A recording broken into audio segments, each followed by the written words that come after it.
Ayan, makikita nyo po, kung kagabi pa naiiyak ni Sorry, ngayon naman, ayan, pinatutulungan na siya, laro lang sila ng laro. Ayan, o. Ganyan po yung sitwasyon ni Sorry. Sa gabi, kapag nakahiga po siya, natutulog, hindi siya makatulog, tapos iyak ng iyak. Pagdating naman ng umaga, playful naman siya. Ayan. Kaya inahayaan po namin siyang maglaro-laro lang. Gawa nga po ng mas okay po yan kasi yung matutulog siya tapos habang natutulog, umiiyak naman. Ayan.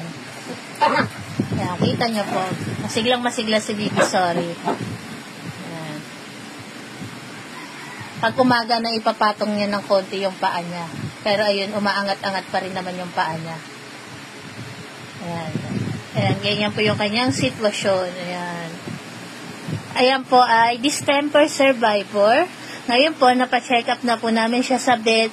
Yun nga po, sabi ng vet, maliles lang yung pag-twitching ng paa niya pero hindi matatanggal. Depende na lang daw po yun. Siguro kung mangyayari, magkaroon ng himala po, mawawala yung pag-twitching niya.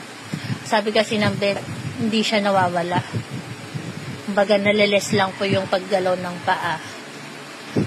Ayan po, meron na po siyang iniinom na mga gamot na makakatulong sa kanya.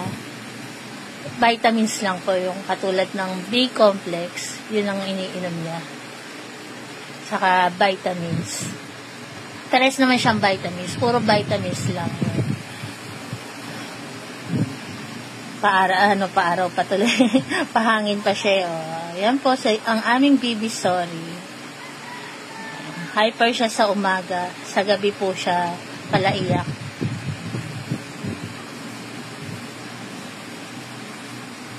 Ayun si Bibi Shello. Natutulog katabi ang kanyang daddy solo.